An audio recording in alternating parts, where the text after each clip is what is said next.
I just believe in the process, and we're going to win going through the process. Now, Bills Mafia, it's time for the main event. So sit back and enjoy the show. Bills Mafia, welcome to the Red, White and Buffalo Blues, a UK Bills podcast, Bills news with a UK twist. And should we have done this review show or not, Alex? What are you thinking? I'm tired. I didn't drink much, but I don't drink a lot anymore. So 4 beers kind of did me in.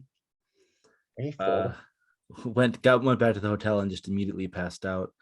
It was fun. You had four of the thing. You had one a freebie you had before you even went out.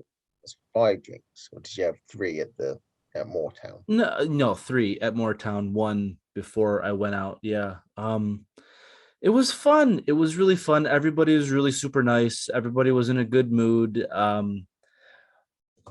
There were 2-3 people who didn't know that we existed. So we got some new people that way. They were just at the bar. That's good. Yeah.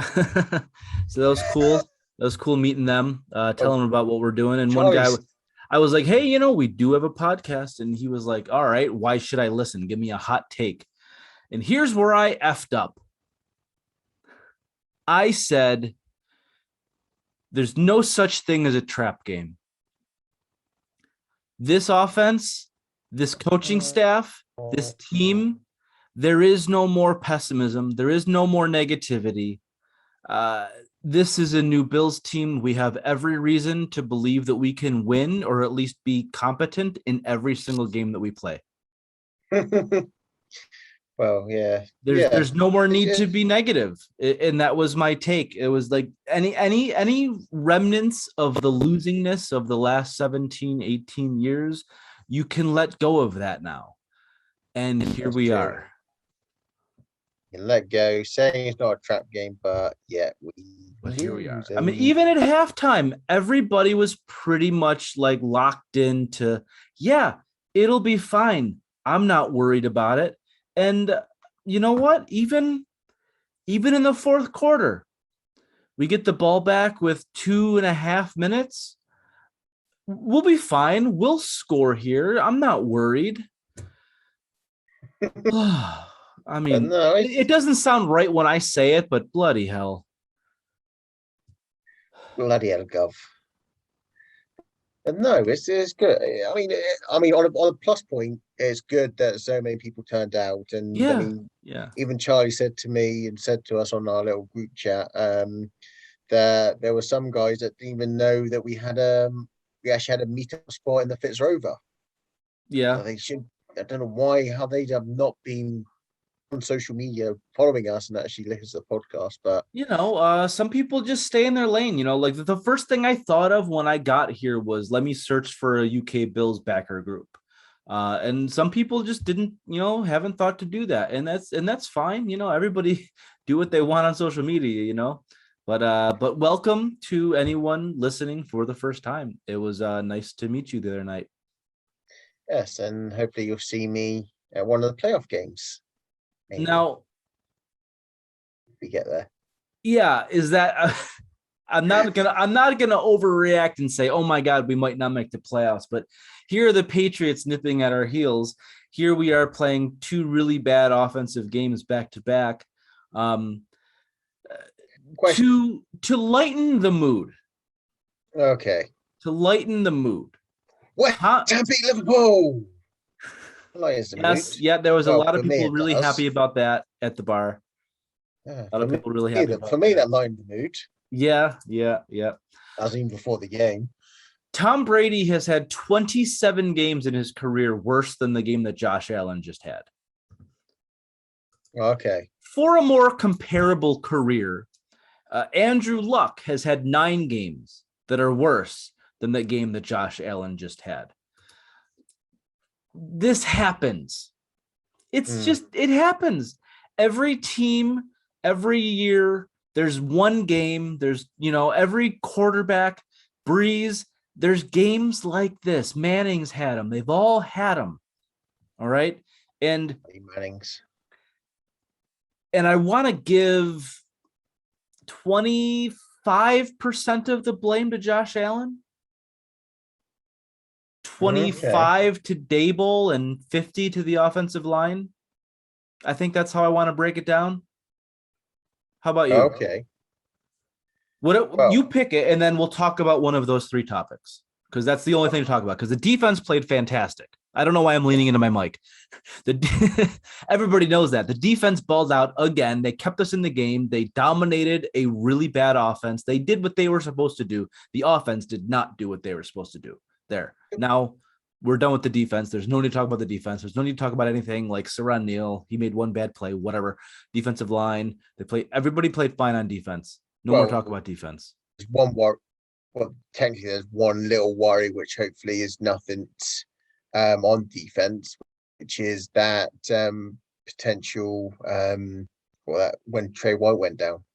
Yeah, no, that was worrisome. Yeah. But I mean, in terms of talking about this game and why it happened, the defense is not to blame at all. Well, I'm not going to blame Josh Allen, because somehow he actually he happened to make me win our fantasy meeting. He was not the reason why you beat me. The reason you beat me was because Jonathan Taylor and James Conner. The rest of your team is hot trash. No. This week it was. Yeah, because you have Allen and Diggs. But the rest, this week they were. I mean, I had to bench Kyler because he didn't play, so I picked up Derek Carr, and that didn't work out for me. Then again, I got Fortinet to come back. Yeah, whatever. But yeah, nobody's here to listen about our fantasy football. I think of those three, what was the most egregious? Allen, offensive line, Brian Daboll. Allen and Daboll, that it comes back to the O-line itself. I mean, Daboll, you're probably going to put him on blame a little bit more for seeing what was out there and actually still trying to play run passing when we couldn't even run the ball. Yeah. So I think Daboll is up there a little bit, but the majority, and this is what my worry, and I've said this on previous episodes, is the depth behind this O-line.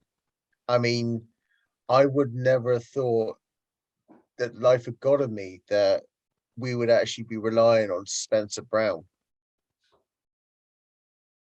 If we're relying on him to be fit, so we can move Williams inside, because it seems like he's better at guard now than he is at tackle, and that obviously then pushes the fact that we have to get Feliciano back in 3 weeks. So I think he's going to be back just for the Saints game or the Patriots game. What either game? One of those two, yeah. So he misses this week, and then the next two, and then he would be back for I think it's the next two is Jets and Colts. Yeah, so we'll be back for pretty much for Thanksgiving, where if we get Brown back early, I'm very hopeful that he's back next week. Oh no, he's been put on IR, so he's out for 3 games. Spencer Brown? Oh, Spencer. Oh, well, I thought we were still talking about Feliciano. No, I know Feliciano, but no, Spencer Brown will be back next week. I'm very hopeful on that. Then so I think that back inside. I think that's that, and it highlights the depth, and in a way, I want to put, and some people have agreed with me on or have said this on Twitter when I asked the question. You could put a portion of the blame a little bit on Brandon Bean. He decided to double dip down on defensive ends. Okay, fair enough. We knew that's the one way to stop the Chiefs on there, but we didn't add a guard till the 7th round, who's now gone off to the Eagles. I'm kind of thinking that this offseason, this draft, is going to be offensive line heavy. Sure. I could see that, or in free agency. I mean, in drafting Epinesa the year before, Rousseau's pick makes sense. The Basham one doesn't, especially in keeping Addison. So you drafted a guy in the second round to bench him all year when you had to have known that the offensive line could use a bit more depth. But here's the thing. I don't think I trust Brandon Beane when it comes to the offensive line. Letting go of Quentin Spain, trading Wyatt Teller, and those guys. I mean, who's to say those guys succeed here? Or maybe our offensive line coaching just isn't in the right place. But for whatever reason, this team can't figure out offensive line. Yeah. I mean, when you have Deion Dawkins putting in bad games like that, it's from the coaching. You got to sort it out from there. I mean, with how bad they all played, nearly every single one of them had something that was a spotlight issue. Williams, Ford, Dawkins, Botker, not great with his name, and Mitch Morse, 100% snap count. I didn't think Morse. I think you're not gonna rotate out Dawkins or Morse, okay? No. But Williams, no shift with Ford. You didn't try Ford at tackle at all. Butker on the left side, issues. We saw no Ryan Bates. We saw, none of the other guys. Just Going for one snap. They didn't do anything to adjust or pivot or change or try something different.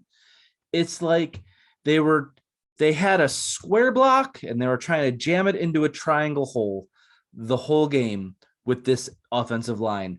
Just what would it hurt? Try something different. I mean, okay. I did ask the question at the start, and this is obviously going back on the offense as a whole. On there, I did say, are people worried about the slow start?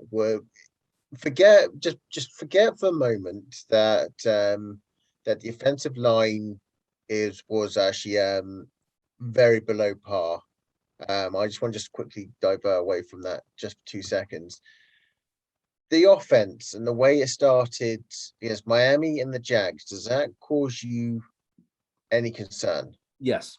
And is it because of this O-line? It's because Jacksonville for the whole game did what those two teams had working for them, but for whatever reason they changed out of it.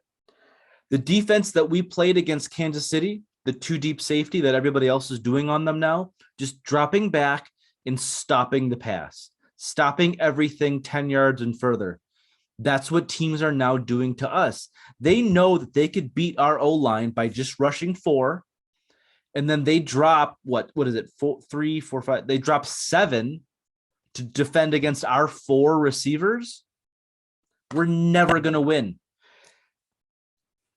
Yeah. Remember the Kansas City game last year where we sold out to stop the pass and Clyde Edwards-Helaire ran all over us? Yeah. That's how you defeat a two deep safety look. When the other team sells out to stop the pass, you run the ball. That's the only way it works, because then you make them honest. Then you can beat them with play action. Then you can force them out of that deep Tampa 2. Teams know that we can't run, so they're not scared. They'll drop their linebackers back because they trust their front 4 to clog up any running lane for our running backs. We essentially had Cole Beasley as the de facto running back, picking up 4 yards at a time, chunk, little by little, because nothing can happen on the run game. McDermott says it in his post-game presser, we got to fix the run game. With these guys, how are you going to do that? It all starts up front. It does. So, I mean, how long has Ryan Bates been on this team? We've had him for what, like 2-3 years now? Something like that. Let him play. You know, he can't be worse than Butker. He couldn't have been worse than Williams. He couldn't have been worse than Cody Ford, who absolutely will not re-sign with us in the offseason. He's gone. Yeah, I He's think cut. He's out of town. You had an opportunity, Cody Ford, to earn a contract, a secure roster spot, longevity in your NFL career today.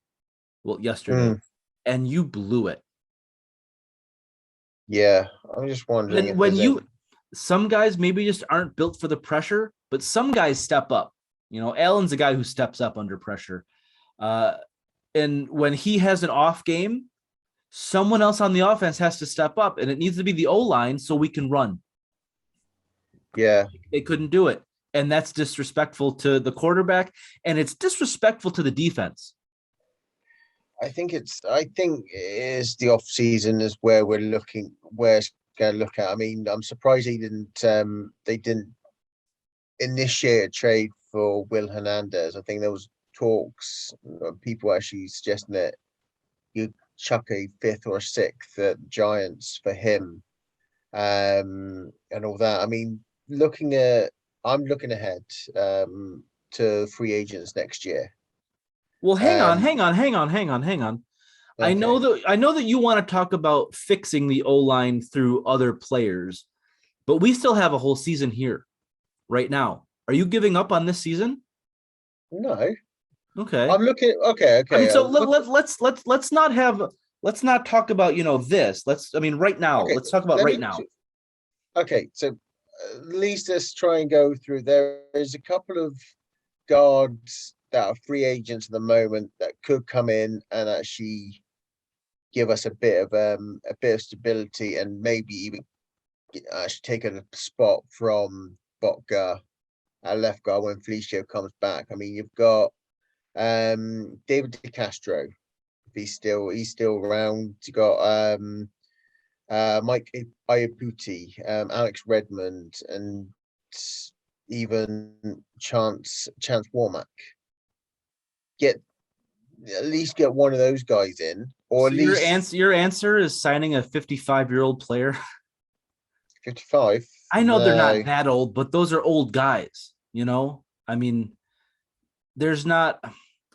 I mean, DeCastro's 31, Puti's 33, Redmond's 26, Warmack's 29. All right, so let me ask you a question. Why are they free agents then? If they're better than one of the guys that we had play this week, why are they free agents? There's a reason why. It could be a case. Let's say when we've had all these issues, they brought in tryout players and they've not addressed the O-line at all with it. It's either they've got to be familiar with someone, yeah, or they're familiar with they're not scheme, trusting. Yeah. They're not trusting their staff. And I think you may be right where it says Brandon Beam may not have the acumen, pedigree, the eye, yeah, to scout offensive linemen, and maybe this is where. Or where's the assistant GM? Wouldn't the O-line coach say, "Hey, we need a player like this"? Like, there's got to be communication between executives and coaches here. So there's got to be a disconnect somewhere to have this poor of an offensive line when every other piece on your team is Super Bowl ready.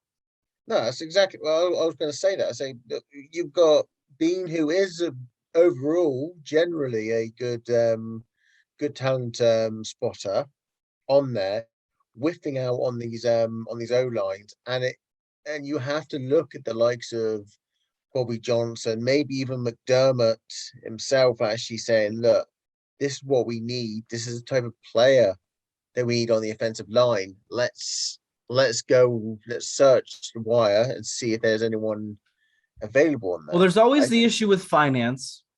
Well, that's true. You can't just think about right now when it comes to finance in the NFL, because you need to make sure that you have money for later because it is a long-term project and everything.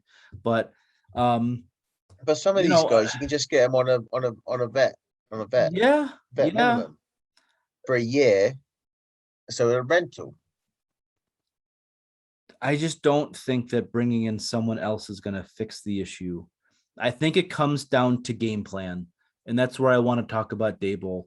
And I said it earlier, it comes down to sorting out the running game. And since Singletary's rookie year, Daboll hasn't really been trusted when it comes to the run game. It's unbelievable to me that through all of last year, it took until now for defenses to figure out how to play defense against us. There's only so many things you can do on defense, I mean, how were we able to light the whole world on fire last year? And now this year, there's a bit of a struggle. Last year, teams were blitzing Josh Allen, and by week 8, you learned that you shouldn't be doing that, and teams kept doing it. And it's only until week 9, week 8 now where teams are just like, oh, yeah, just drop 7. So what are you going to do, Daboll, McDermott? What are you going to do to pivot out of this? Because it's not the screen game. The screen game is a counter to a team blitzing. No one's blitzing us. All right. Because it's all about numbers. When they send more, you let them come and you get your guy in the open field because all their guys are trying to hit our quarterback. Sorry, just about something very funny. This happened. Bills have actually signed Nick McLeod to the practice squad. Oh, yay. So what it is when you're dropping back 2 safeties deep, they're covering the sidelines. Your linebackers are covering the middle of the field.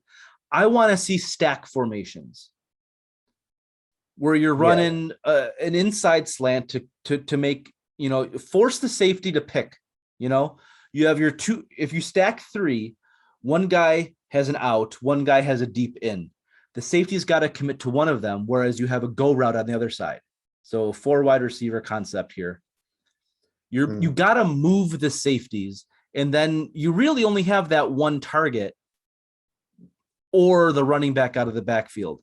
But you have to be able to move the safeties. If you just let the safeties take away the field and the linebackers the middle, sure, you have to have everybody click, and that's what the Jaguars did.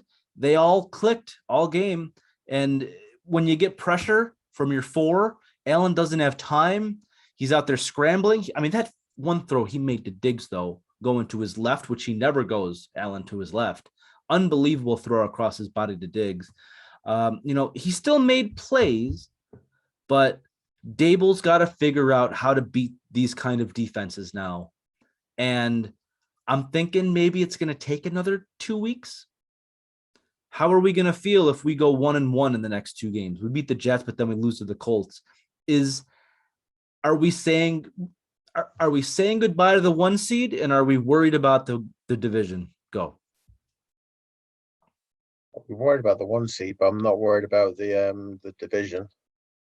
All right. Are you saying goodbye to the 1 seed? No, I wouldn't. No. Even with the way the Titans beat the Rams. Even with the way, I still think there was a fluke that the Titans actually beat us. It was a slip. It was one slip that stopped us from beating the Titans. Yeah, but look at what they've done after that. They beat the Chiefs and then they beat the Rams. But then you never know how much that they arguably just beat the 3 best teams in the NFL. Well, yeah, over the last 2 years. But then you're looking at how the Bills would have actually bumped the last second win, how that would invigorate them going in, and we may have seen a different Bills team against the Dolphins and against the Jaguars. Maybe there was a bit of a hangover, especially with the bye week coming up. So you're saying the Titans' loss hurt us and we haven't recovered yet? Yes. I can see how that's a take. Down on the tiebreaker as well. I can see how that's a take, but these aren't 13-year-olds. These are grown-ass men who have played the game. We're not that young of a team. They know how to brush off a loss. They know how to move on. They talk about all the time. Allen's been able to move on before. I can't buy into there being a hangover. It's got to be something else. And it's just so hard to see what it is, because when we've criticized Daboll in the past, he's recovered. Right. So I guess I'm just expecting that again. I'm hoping for that. It's just tough to say, but I mean, I think it just took so long to get Diggs into the game. Whether that's game planned by the Jags that actually got Diggs in there. They should be obviously the short intermediate game where Allen actually is strength. Here lies. Should have been taken more. I mean, I understand they want to try and set up the run for the play action and all that, where Josh is actually good at. But when they knew it wasn't going, just change up to what went well last year, which was that short to intermediate, where Allen was probably one of the most accurate quarterbacks in that 0 to 10 range. Get back to that and get back to game planning, those type of stuff. Obviously, screens won't come anything of it. But you've got Beasley, you've got McKenzie. Hell, you can throw Diggs underneath in there. Maybe it is a case that you're saying that Dawson Knox is probably a bigger miss than Spencer Brown. It does seem like Knox is very important. I mean, this will be the last thing to say on Daboll, is that identifying, you come out with your game plan and the defense is ready and they are beating it, and there's just not a plan B in place that you either feel confident with or that can work.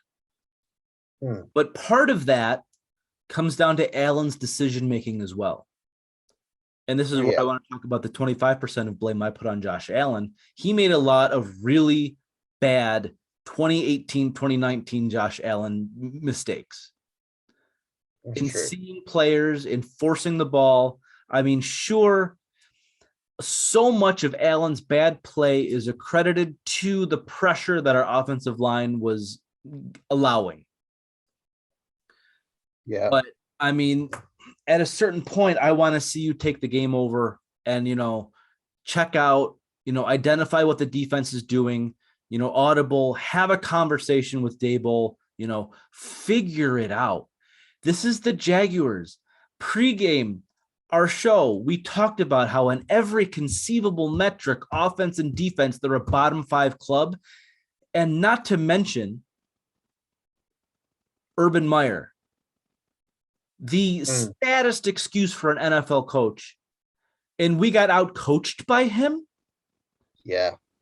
I mean, if McDermott's going to say, I need to get us ready better, if I think it was Poyer said, we weren't prepared enough. How does that happen? How do you you're chasing a Super Bowl and you're just going to overlook a team? Yeah. You need to play your best every single week, because every week is a test. Yeah, exactly. I think there is something in the background, something that definitely needs to change, whether it's a coaching change here and there, whether it's just a mentality or something like that.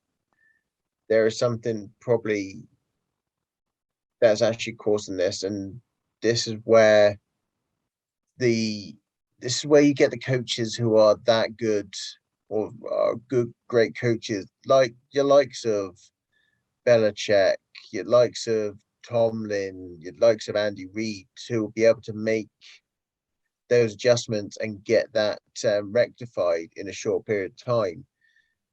This is something that Sean needs to try to rectify, whether it be a case that I think someone suggested, maybe even fire Bobby Johnson, get someone else in of the thing. Maybe that he started losing a step a bit. Maybe it is a case that maybe Daboll needs to, I don't know, take a back seat or something, or maybe he's still getting a hangover of not getting that head coaching gig. And judging by this season, I don't think he will potentially get another shot. I mean, at this point in the season, no. So So tell me, as a final segment, tell me, what do we do going forward? Is it don't worry? Is it this needs to happen? This needs to happen. We have issues to fix. What do we do from here for the rest of the season to make us feel like we belong in the Super Bowl?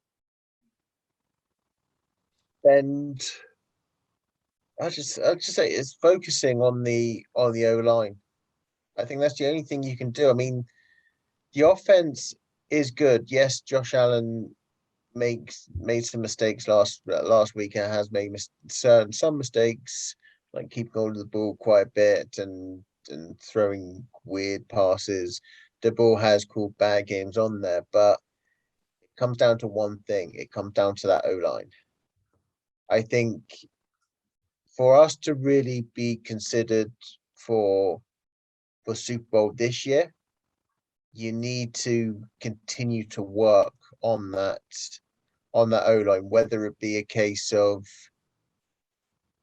bringing in someone else, or give that Jamil Douglas a run out there. Was it the undrafted kid from Buffalo that we practice squad?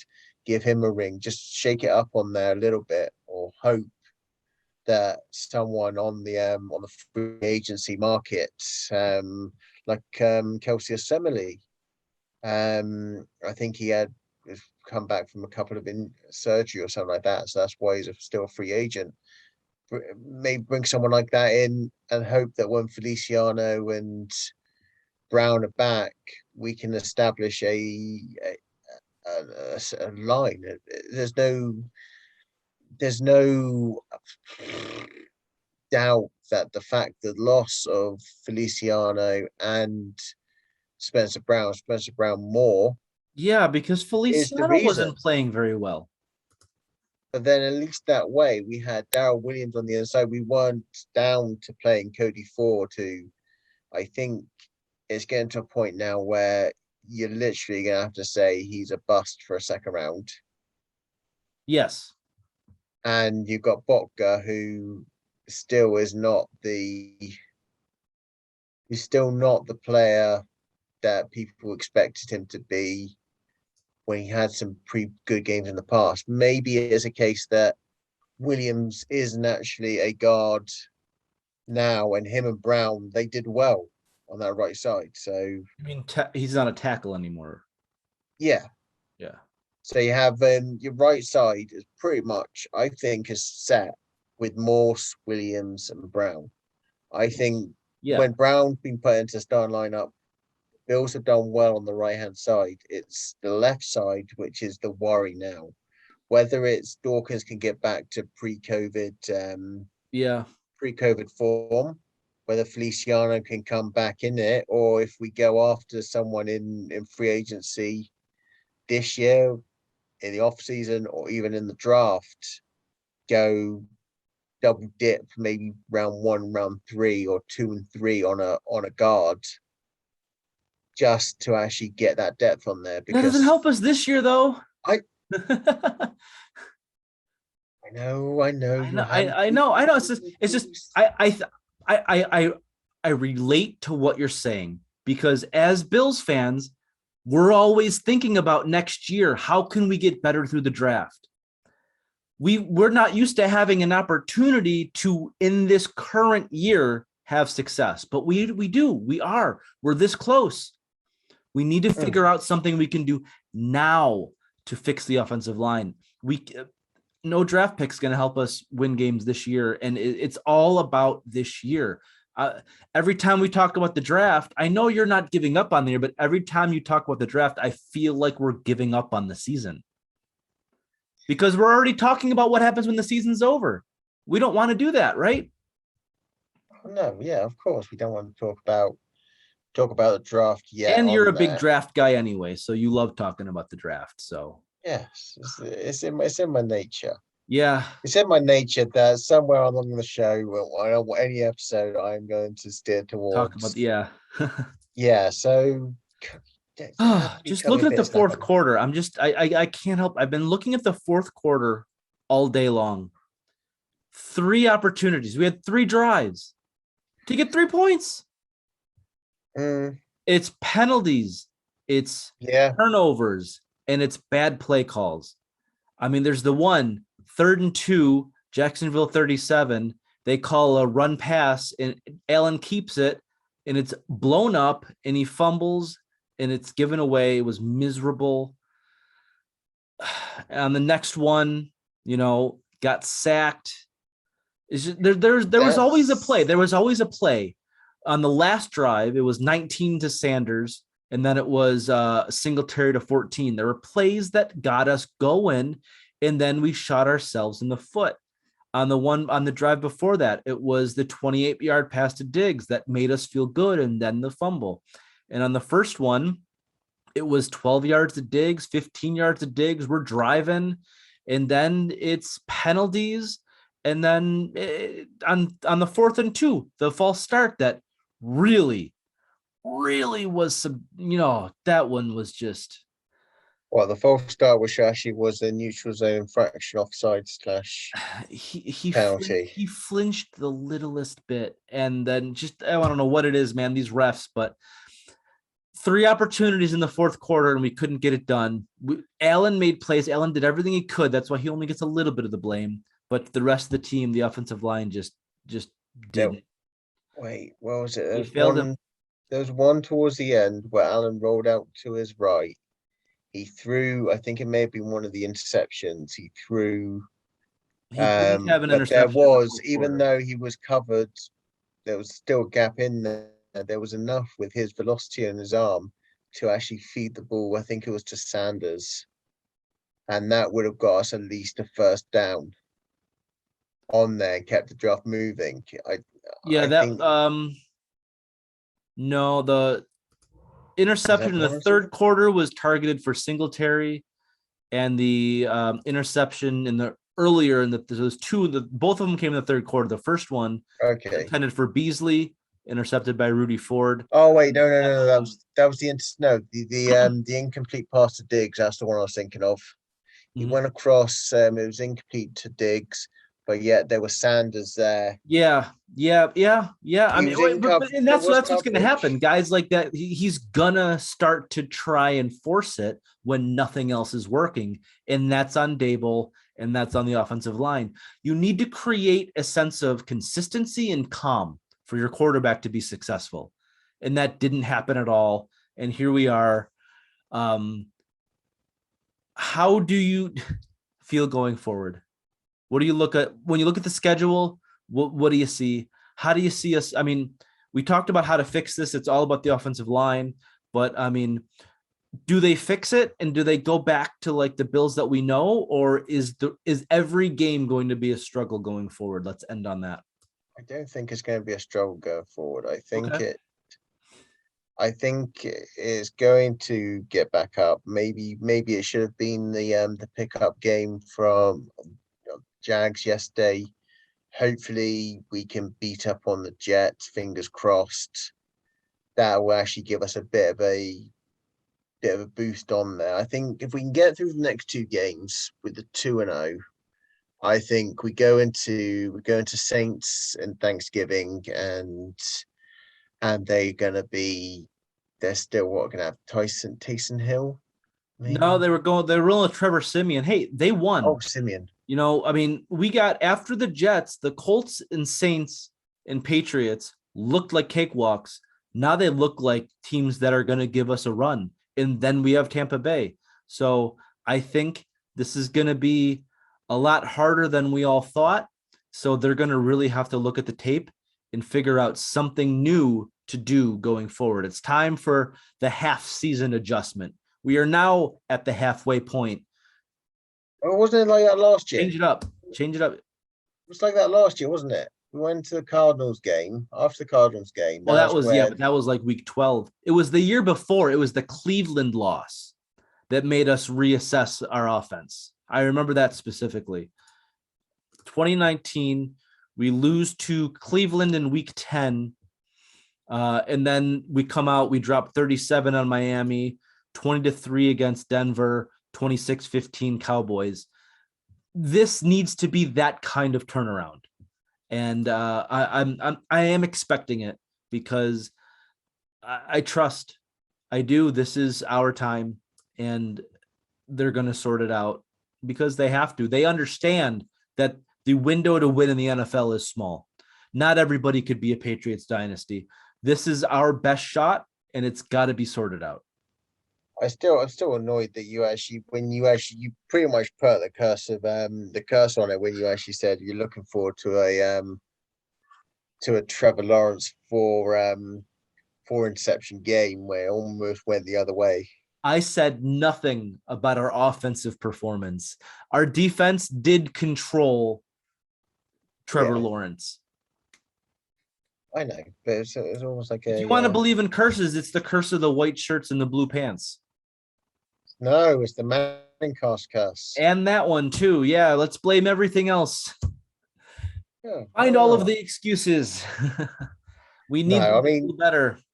I mean, is there anything else before really we sign off? I know we ranted for quite some time. I need to be done talking about this game. Absolutely. Then all we'll say is, I mean, I hope everyone did enjoy the game, well, not the game, the atmosphere, the get together. Yeah, it meetup. was a great atmosphere. What I'd say, please tag UK Bills and use the hashtag UK Bills in your in any photos that you have on Twitter and Instagram and all that. So we were mostly busy drinking. I think only like my wife took a few pictures. I think there's only like 2 or 3 other ones out there. If there's anyone around that has pictures or that, use the hashtag UK Bills. Let's get it on there. I mean, continue following us on all the socials. There'll probably be a link going up. Everyone knows the links and the hashtags and the things. Obviously, next week we're back at the Fitzrover Belle. The regular meetup spot. Moretown is for our bigger meetup events. So socials, keep spreading the word of mouth, keep the likes, keep the subscribes, keep the follows, keep all of that going. And for Alex, it's Matt saying, see you next show. It's good morning, afternoon, good evening, and let's go Buffalo Bills. Go Bills.